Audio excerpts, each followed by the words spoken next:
Ça n'a pas de bon sens, Monsieur le Président.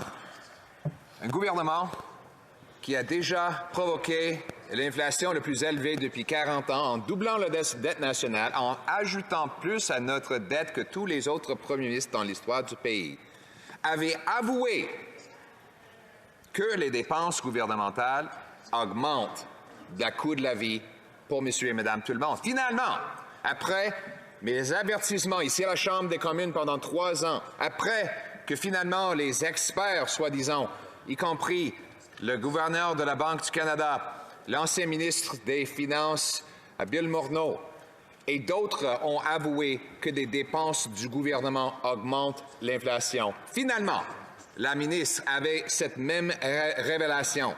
Il y a 2 semaines, il a dit qu'elle ne voulait pas mettre de l'huile sur le feu de l'inflation.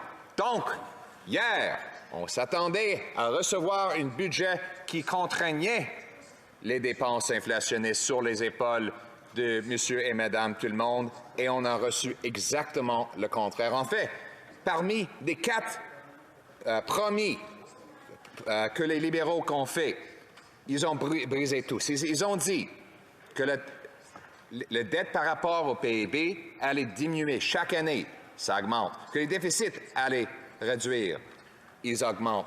Que la dette qui a été ajoutée pendant la pandémie allait être remboursée. C'est pas remboursé, ça croît, c'est en train d'augmenter. Et finalement, ils ont dit qu'on allait avoir un budget équilibré dans l'année 2027. Et maintenant, ils avouent qu'il ne va jamais y avoir un budget équilibré. Monsieur le Président, on reconnaît que le gouvernement ne peut rien donner sauf que ce qu'il a retiré. Le gouvernement n'a pas d'argent.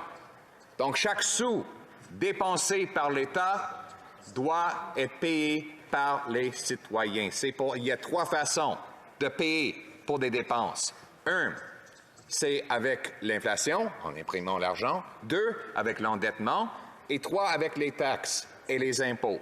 Et ce gouvernement a choisi ces 3 méthodes. Je vais partager avec vous des statistiques stupéfiantes par rapport aux dépenses de ce gouvernement. Je cite, et j'aimerais remercier le ministre fantôme pour l'industrie, le député du South Shore St. Margaret pour ces faits-là. Le budget fixe les dépenses cumulées pour les 5 prochaines années à un montant record de 3,1 billions de dollars. Premièrement, non, c'est pas milliard. Non. Milliard, c'est... Milliard is a billion. OK? We're talking about trillion. On parle de billions de dollars. C'est problématique. Il y a un mot, billion, mais le budget, les dépenses dans le budget sont si élevées qu'il contrevient à la loi sur les langues officielles puisqu'il n'y a pas d'équivalent pour trillion. Et qu'on va porter plainte à la commissaire de la langue officielle, Monsieur le Président. La réalité, c'est que c'est 3 000 milliards de dollars, n'est-ce pas, mes amis francophones? 3 000 milliards de dollars, c'est les dépenses que les libéraux vont faire dans les prochains 5 ans. C'est plus grand que l'économie annuelle de ce pays. C'est aussi grand que ça. Deuxième fait extraordinaire. Si l'on en croit ces chiffres, et on ne peut jamais croire leurs chiffres, mais même si on les croit, et s'ils n'augmentent pas les dépenses jusqu'à la fin de leur mandat, les déficits prévus alourdiront la dette nationale à une autre 130 milliards de dollars. La dette nationale atteindra le chiffre record d'1,3 milliard de dollars. Les intérêts sur la dette nationale passeront de 44 milliards de dollars aujourd'hui à 50 milliards de dollars dans 5 ans, si les calculs de taux d'intérêt sont corrects. Juste un instant. Le premier ministre a ri quand un journaliste lui a demandé comment est-ce qu'on va payer la facture de toute cette dette.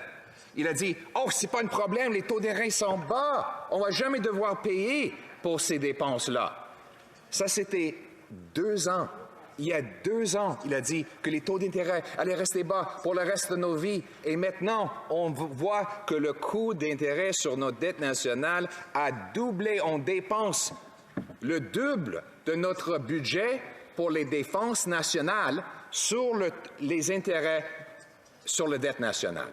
C'est ridicule. On dépense presque le même montant sur l'intérêt de notre dette qu'on dépense sur les transferts en santé. Ces intérêts, c'est une menace à notre capacité comme gouvernement de fournir des services à monsieur et madame tout le monde, les gens qui payent les factures. Regardons d'autres faits. Des dépenses $3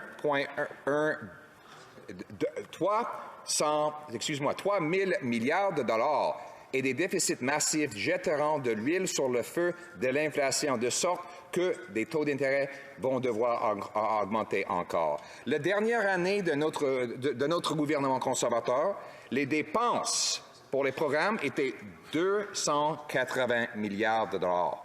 Maintenant, c'est 456 milliards de dollars. C'est une augmentation de 63 %. Et si on croit les chiffres, ils vont augmenter les dépenses jusqu'à 543 milliards de dollars. C'est une augmentation de presque 100 % dans les dépenses. Le double. Est-ce que les Canadiens ont reçu le double dans la santé, le double dans la sécurité publique, le double dans la qualité de vie ici au Canada? Non, et vraiment pas non. Et ça, c'est le point. Les libéraux jugent leur succès par combien ils peuvent devenir chers. Imaginez un restaurant où ils disent la nourriture est épouvantable, le service est très, très mauvais, l'atmosphère n'est pas charmante, mais ça coûte 500 $ pour y manger. Donc, ça doit être le meilleur. C'est la logique qu'ils utilisent. Chaque fois, je demande pourquoi le taux de criminalité a augmenté de 32 %. Le premier ministre dit « Oh, victime de la crime, ne vous gênez pas, il n'y a pas de problème, je dépense beaucoup sur la sécurité publique. » Ou que les armes passent à travers notre frontière. Ils disent « Ah, c'est pas grave parce que je dépense plus pour protéger notre frontière. » Monsieur le Président, ce n'est pas acceptable d'échouer, mais c'est quand même pire d'échouer de façon chère. Et c'est ce que le gouvernement fait actuellement. Ce qu'on a reçu de ces dépenses exorbitantes, c'est un pays qui est véritablement brisé. Ce qui est brisé, le fait que les gens ne peuvent plus aller dans les rues et se sentir sûrs et sécuritaires. Après une augmentation dans le taux de criminalité de 32 %, les meurtres par les gangs de rue a augmenté de 92 %. Le nombre de familles qui doivent aller à une banque alimentaire chaque mois, c'est 1,5 million Canadiens qui ne peuvent pas se nourrir. 1 sur 5 Canadiens doivent manquer des repas parce que la nourriture est devenue trop chère. Il y a 9 sur 10 jeunes Canadiens qui ne peuvent même pas rêver d'avoir une maison à l'avenir à cause du double du prix des hypothèques, le loyer et des paiements principaux pour acheter une maison, même si le gouvernement a dépensé 89 milliards de dollars sur le logement abordable. Monsieur le Président, on reçoit un pays en pire état après toutes ces dépenses-là. Tout est brisé, mais surtout, ce qui est brisé, c'est l'entente. L'entente qu'on avait entre les citoyens et le pays. C'était une entente très simple. Ici au Canada, si vous travaillez fort, vous pouvez avoir une maison, de bonne nourriture, une bonne qualité de vie et vous pouvez atteindre tous vos rêves. C'est la raison pour laquelle les immigrants viennent ici. Ils ne viennent pas pour nos météos, Monsieur le Président. Ils viennent ici pour ce contrat. En arrivant, c'est presque signé lorsqu'on fait la déclaration de citoyenneté. Je vais travailler fort, je vais suivre les lois et je vais pouvoir avoir une maison et une belle qualité de vie. C'était l'entente entre les citoyens et Monsieur et Madame tout le monde. C'est le gros bon sens. Et c'est la raison pour laquelle les gens ont choisi le Canada. Mais c'est brisé. Monsieur le Président, nous, les conservateurs, vont rétablir ce contrat entre le pays et les citoyens. Ça va être un pays qui fonctionne pour ceux et celles qui font le travail de notre pays. nous croyons dans le gros bon sens et nous voulons ramener le gros bon sens chez nous ici. On va ramener les prix plus bas en éliminant le gaspillage gouvernemental, le taxe carbone et les déficits inflationnistes.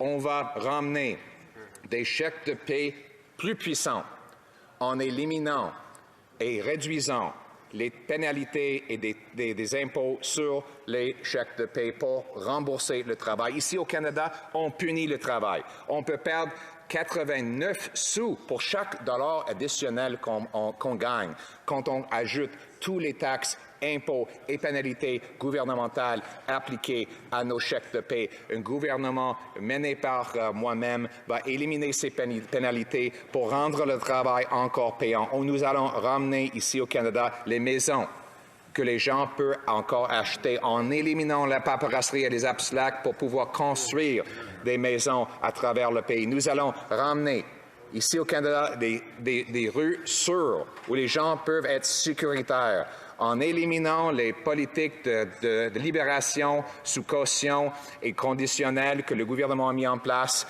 pour mettre des vrais criminels en prison. On va bannir des drogues comme l'héroïne, fentanyl et d'autres pour protéger nos citoyennes. Nous allons aussi arrêter de dépenser nos sommes des contribuables pour financer des drogues des gens qui ont une dépendance. Au lieu de ça, on va avoir un vrai traitement et on va poursuivre des grandes corporations pharmaceutiques qui ont causé la crise dans la première place, Monsieur le Président. Nous allons ramener chez nous nos frères, nos sœurs, nos amis en brisant la dépendance et en rebâtissant leur vie, Monsieur le Président.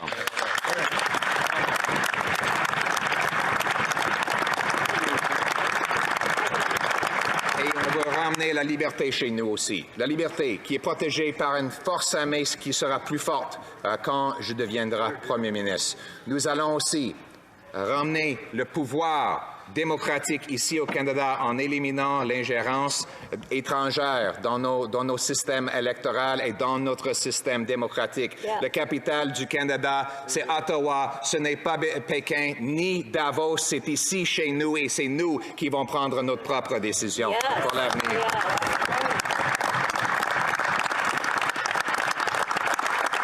Nous allons redonner aux gens le contrôle de leur vie, à eux le pouvoir. Nous allons rendre le Canada le pays le plus libre au monde en redonnant aux gens le contrôle de leur vie. Monsieur le Président, ce dont je parle, c'est le gros bon sens. C'est le gros bon sens de monsieur et madame tout le monde, les gens qui font le travail, qui payent trop pour les factures de ce gouvernement incompétent. C'est pour eux que nous travaillons. C'est ça notre mission et c'est ce que nous ferons comme Canadiens et comme un gouvernement conservateur, Monsieur le Président. Merci beaucoup.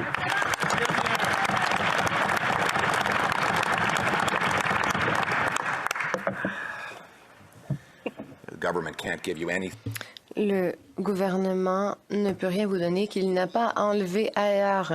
Ils n'ont pas d'argent de ce côté-là. Tout l'argent qu'ils ont dépensé appartient à d'autres.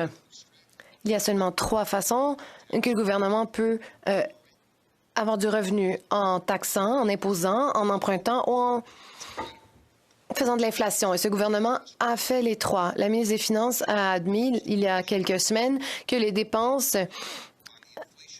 publiques alimentent l'inflation. C'est de l'huile sur le feu inflationniste. Et donc, j'attendais depuis longtemps qu'elle dise cela. Cela lui a seulement pris 3 ans après mes premières mises en garde. Et quelques libéraux ont commencé à être d'accord avec moi. Premièrement, c'était le gouverneur de la Banque du Canada qui avait prédit une déflation suite à l'impression de l'argent. Ensuite, il s'est rallié à l'idée que de telles dépenses menaient à l'inflation.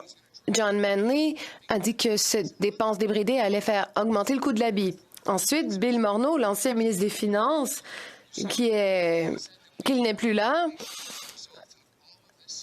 avait bien mis en garde que nous nous retrouverions avec une haute inflation en raison des dépenses du gouvernement.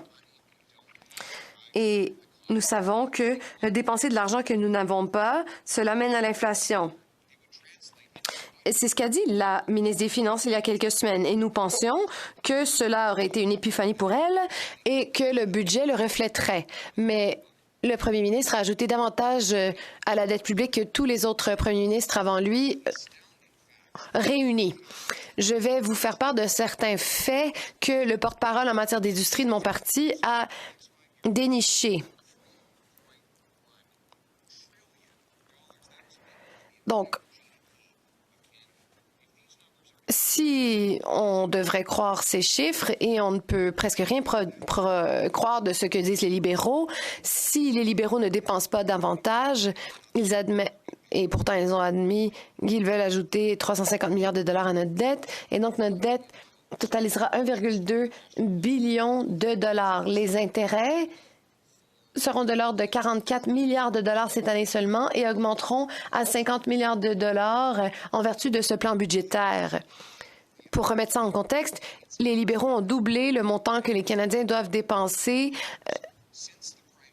sur les banquiers et les détenteurs de titres depuis que le premier ministre a promis que les taux d'intérêt allaient demeurer faibles et que cette dette ne coûterait pas beaucoup plus cher.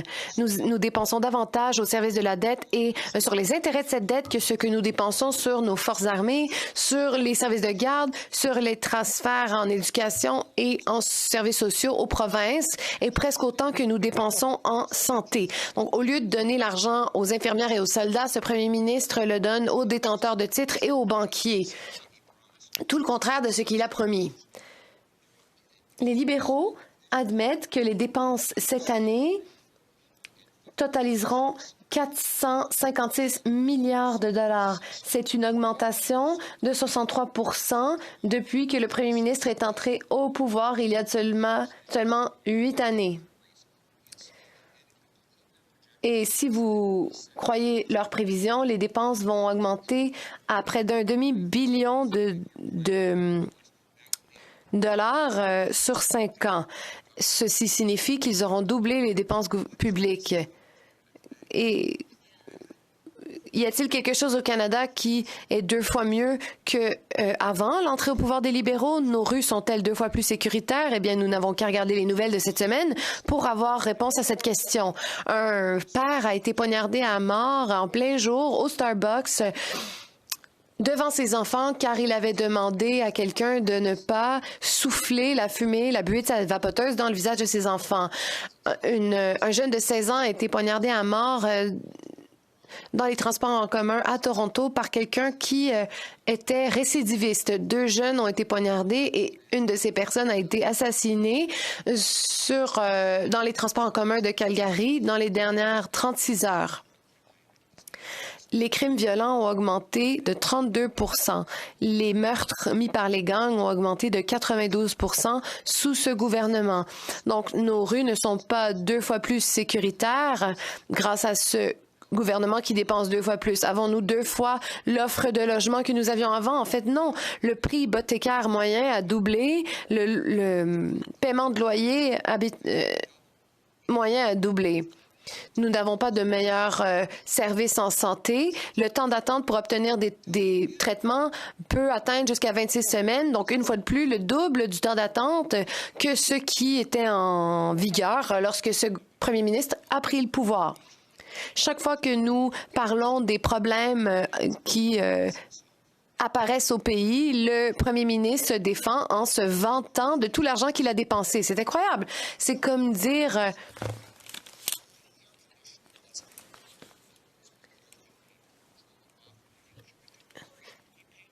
Ne vous inquiétez pas, il a payé 200 000 $ pour cette voiture, donc ça doit être une voiture merveilleuse. Voilà comment les libéraux mesurent le succès. Ils n'ont aucune logique. Une femme monoparentale gérerait mieux ce budget que ce premier ministre, car cette mère monoparentale sait qu'un budget ne s'équilibre pas de lui-même. Mais voici la bonne nouvelle. Nous allons transformer cette douleur qu'il a causée en espoir dont les Canadiens ont bien besoin. Nous voulons créer un pays qui bénéficie aux gens qui travaillent fort, c'est-à-dire réduire les prix en éliminant les dépenses inflationnistes, les déficits et la taxe carbone. Nous savons que lorsque nous avons moins de pouvoir d'achat, cela mène à de plus hauts prix et donc nous devons faire baisser les prix et augmenter le pouvoir d'achat des Canadiens pour qu'ils puissent avoir une meilleure vie. Nous allons ramener les chèques de paye qui vont plus loin. Ce premier ministre fait la guerre au travail. Lorsque vous gagnez un certain revenu, vous pouvez perdre 89 $ pour chaque dollar gagné. On se pose la question à savoir pourquoi les gens ne veulent pas travailler, pourquoi nous avons une pénurie de main-d'œuvre. Si vous taxez la main-d'œuvre, eh bien, vous avez moins de main-d'œuvre. Notre pays ne récompense plus le bien et ne punit plus le mal. Lorsqu'une personne travaillante travaille une journée de plus, eh bien, ils perdent ce revenu en raison des récupérations et des impôts. Mais lorsque quelqu'un commet un crime violent, aucune peine n'est imposée. Nous ne faisons pas la distinction entre le bon et le mauvais comportement et c'est pour cela que tout s'écroule partout au pays et même dans la vie des Canadiens ordinaires. Nous devons féliciter le travail des gens qui paient leurs impôts, qui respectent les règles et qui travaillent fort. C'est pour cela qu'un gouvernement conservateur réformerait notre système fiscal pour que les gens puissent une fois de plus gagner des chèques de paye qui vont loin et qui ont un meilleur pouvoir d'achat. Les chèques de paye avec un meilleur pouvoir d'achat signifie aussi que nous devons écarter les gardiens qui empêchent les gens de gagner ces chèques de paye. Certaines personnes qui immigrent au Canada ne peuvent travailler dans leur profession de choix. Nous avons une pénurie de 40 000 docteurs en ce moment et 19 000 immigrants sont médecins, mais sont interdits de travailler dans nos hôpitaux. La plupart d'entre eux sont qualifiés pour faire ce travail. J'ai dû aider un médecin qui a fait des opérations à cœur ouvert à Singapour pour obtenir sa licence ici. Singapour est un pays plus avancé que le Canada, je suis au regret de vous le dire, et pourtant, nous empêchons quelqu'un comme lui de faire des chirurgies à l'Institut cardiovasculaire de Ottawa. « 34 000 infirmières étrangères ne peuvent travailler dans notre système de santé. » Et ce ne sont pas seulement les médecins et les infirmières, ce sont tous les métiers. Un mécanicien en aviation qui travaillait pour Air Canada à Munich, et ce pendant 20 ans, a ensuite déménagé au Canada en pensant qu'il allait garder son emploi avec Air Canada, mais on ne l'a pas laissé faire le même boulot qu'il faisait pour Air Canada en Allemagne. Ici au Canada, c'est inimaginable. Un gouvernement conservateur créerait un test basé sur le mérite qui déterminerait qui est qualifié et qui ne l'est pas pour que les professionnels formés à l'étranger puissent passer un examen dans un délai de 60 jours pour ensuite que leurs compétences soient reconnues. Et nous allons permettre aux futurs immigrants de commencer à se préparer à travailler dans leur domaine avant même d'arriver au Canada pour que les immigrants puissent avoir un bon revenu et pour que nous puissions attirer davantage de médecins et d'infirmières au pays. Il faut aussi que les gardiens s'écartent de notre secteur des ressources naturelles. Nous avons la 6e réserve de lithium en importance au monde. Ne serait-ce pas merveilleux si nous pouvions miner le lithium que nous avons au pays et mettre ce lithium dans les batteries de l'avenir plutôt que de dépendre des camps d'esclavage ailleurs dans le monde. Et pour que nous n'ayons pas à dépendre de la Chine pour qu'elle raffine 60% du lithium. Savez-vous combien de lithium nous avons miné au Canada après 6 ans sous ce premier ministre? Rien du tout. Même pas une cuillère à thé. Car, selon les aveux même de ce gouvernement, cela peut prendre 25 ans avant qu'une exploitation minière soit approuvée ici au Canada. Nous pourrions aussi expédier notre gaz naturel à l'étranger. Il y avait des usines de liquéfaction de gaz naturel Et 0 d'entre elles ont été construites, même si les Américains ont réussi à en bâtir 7 dans le même délai et les Allemands ont pu bâtir une usine d'importation et en 194 jours ont pu construire une usine. Lorsque je serai premier ministre, nous allons éliminer les gardiens, nous allons octroyer des permis rapidement et permettre la construction d'usines de liquéfaction du gaz, le refroidir à 161 degrés Celsius et l'expédier à l'Europe pour qu'elle puisse se défaire de sa dépendance sur le pétrole et le charbon russe. Nous allons transformer du financement pour les dictateurs en chèques de paye pour les gens de ce pays.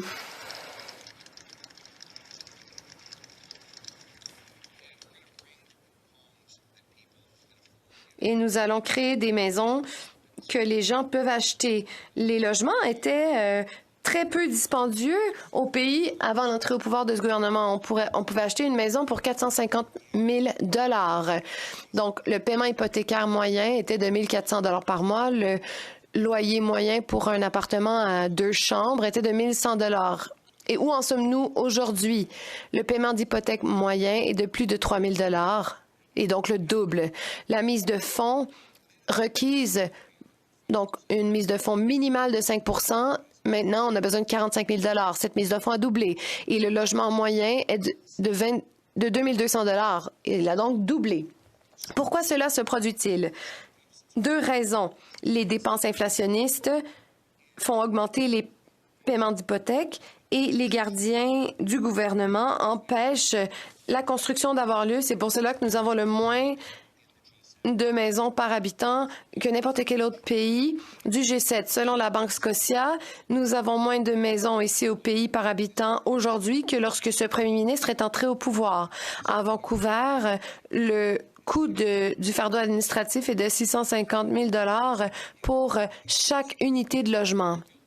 Nous ne bâtissons rien car nous sommes au 64e rang des pays pour ce qui est du délai de construction d'un logement. On ne peut pas loger les gens si on ne peut pas bâtir des logements. Ils veulent accueillir 500 000 réfugiés chaque année, mais n'ont aucune idée où ils vont les loger. Et donc, ils nous préparent à une catastrophe sociale et financière énorme au cours des 2 prochaines années, car les gens n'ont nulle part où aller, nulle part où habiter, et il va y avoir un démantèlement de nos communautés. Mais nous pouvons écarter les gardiens. Vous savez qui nous a montré comment le faire? Les Premières Nations à Vancouver. Il y a une réserve à Vancouver, dans la ville même de Vancouver. La Première Nation Squamish ont pris 10 acres de terre pour bâtir 6 000 unités de logement. Donc, 600 unités par acre. Pourquoi ont-ils pu le faire? Car ils n'ont pas à suivre les règles de la ville de Vancouver. Ils sont maîtres chez eux. Ils ont écarté les gardiens. Ils ont fait ce qui n'aurait jamais été possible avec ces maires de grandes villes. Les premiers ministres ne devraient pas critiquer les maires. C'est une tradition. On parle de collaboration, de l'importance du travail ensemble pour un meilleur avenir. Toutes ces foutaises que nous avons tant l'habitude d'entendre. Oui, un grand changement est en cours.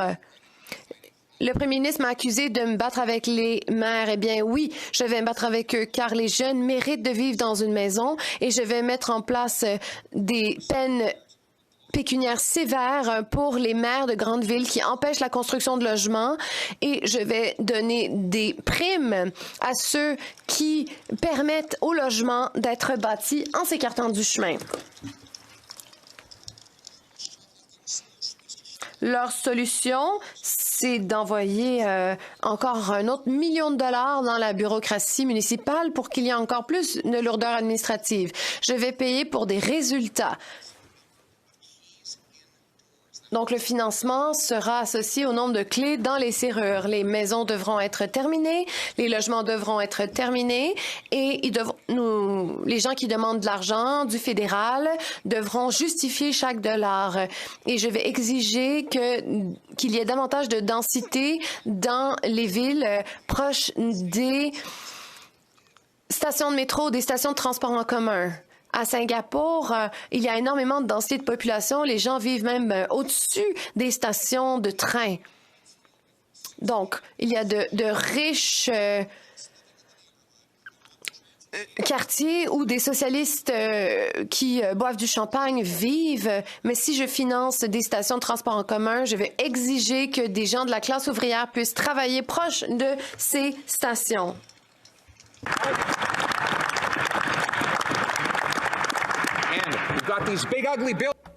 On a des immeubles qui sont laids, 37 000 immeubles fédéraux qui sont vides avec les télétravailleurs. On parle d'immeubles laids et vides qui démontrent les compétences de ce gouvernement. Je vais les vendre à des développeurs afin qu'ils puissent être transformés en logements abordables. Ça me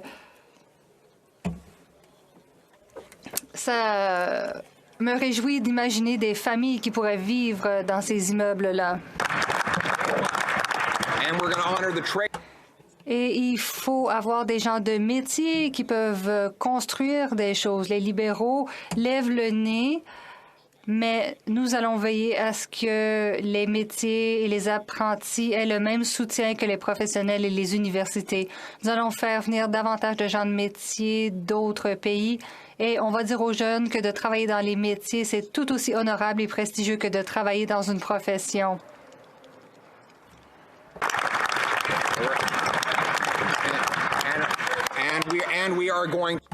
Et nous allons avoir des quartiers sécuritaires de nouveau. Nous sommes au courant de la violence qui est le résultat des politiques néo-démocrates libérales. Nous sommes inondés de drogue et de criminels dangereux. Ils ont mis en place le système de capture et libération. Des gens qui sont arrêtés sont ensuite libérés. Ils sont nombreux à Vancouver. Tout ça, c'est en raison des réformes du premier ministre. Nous allons mettre fin au système de capture et libération et nous aurons la prison et non pas la mise en liberté sous caution. Nous allons ensuite nous attaquer au fléau des décès par surdose.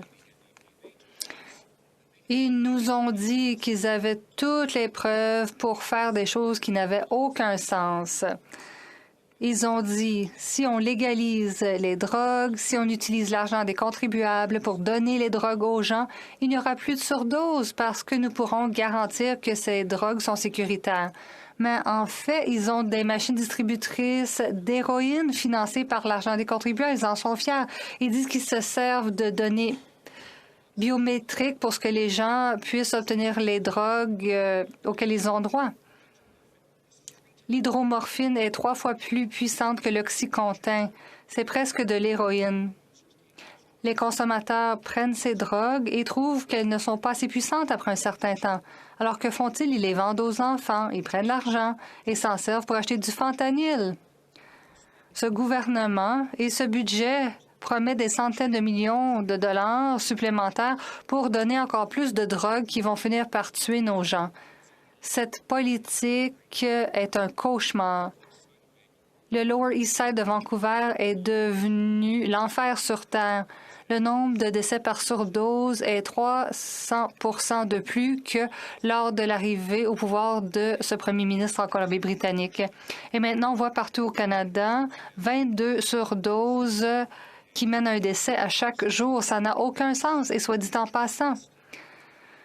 Les mêmes compagnies pharmaceutiques dégueulasses qui ont commencé la crise vont obtenir de l'argent de ce budget pour vendre l'hydromorphine qui va perpétuer le cycle de dépendance. Ces bons à rien qui ont commencé cette crise en encourageant les surdoses avec des bonis pour les dirigeants vont maintenant avoir de l'argent du gouvernement pour le soi-disant approvisionnement sécuritaire d'un opioïde qui est presque de l'héroïne. C'est dégueulasse. C'est la politique la plus dégueulasse jamais mise en œuvre par ce gouvernement. Nous allons interdire les drogues dures. Nous allons mettre fin à l'utilisation de l'argent des contribuables pour fournir ces drogues. Nous allons offrir des traitements. Nous allons faire en sorte qu'il soit plus facile d'obtenir des traitements que des drogues. Et les compagnies pharmaceutiques qui ont causé cette crise vont payer la facture lorsque je vais lancer des poursuites de 45 milliards de dollars pour récupérer l'argent. We're going to bring Nous allons pouvoir aider nos frères, nos sœurs. Nous allons rétablir l'espoir. Tout est possible au pays pour eux. Il y a toujours une chance de se racheter. Tout le monde peut changer sa vie. On a vu ce que les traitements peuvent faire. Nous avons d'innombrables histoires. Quand je parcours le pays, j'ai rencontré une infirmière à Timmins qui avait été infirmière jusqu'à ce qu'elle devienne dépendante des opioïdes dans le cadre de son travail. Mais elle a obtenu un traitement et maintenant elle a un travail comme serveuse. Elle a pu obtenir la garde de sa fille. Et moi, je veux que nous ayons de plus en plus d'histoires comme celle-là. Et je vais aussi rétablir nos libertés.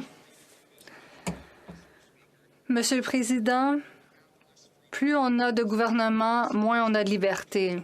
Ce gouvernement puissant oublie sa responsabilité de base, qui est notre défense nationale. Nous allons investir sur le terrain. On va cesser de gaspiller l'argent de la défense sur les gros dégâts d'approvisionnement et nous allons veiller à ce que les militaires aient ce dont ils ont besoin. Nous allons mettre fin à la culture woke qui éloigne nos jeunes des forces armées. Nous allons rétablir la fierté dans nos forces armées. Nous allons rétablir la liberté. Ça veut dire faire en sorte que les décisions soient prises de façon démocratique. Nous allons lutter contre l'ingérence étrangère.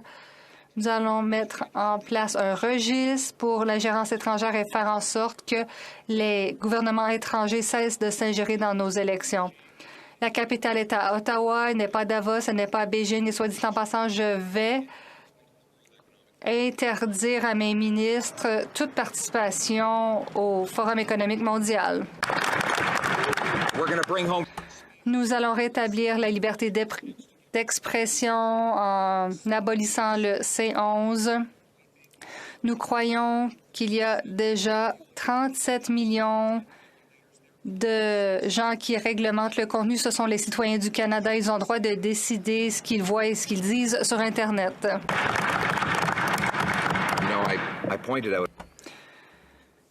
Plus tôt, je vous ai dit qu'on a une entente ici au Canada. Si vous travaillez fort, vous avez une bonne vie. Mais le Canada est dysfonctionnel. Mais ce n'était pas la première entente de l'histoire de notre démocratie. La première entente, c'était il y a 800 ans, quand un héritier de la couronne, le roi John, a retiré la couronne.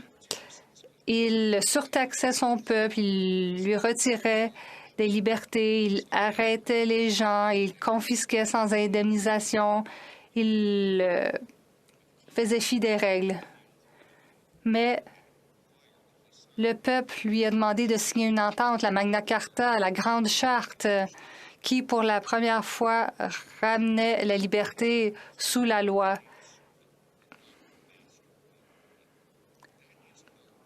C'est notre but ici. Nous comprenons de ce côté-ci de la Chambre que nous sommes des serviteurs, nous ne sommes pas des maîtres. Il s'agit de la Chambre des communes, la Chambre du peuple.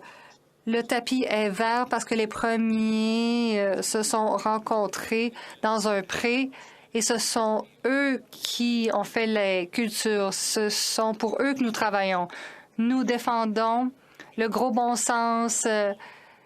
Nous nous battons pour votre pays, notre pays.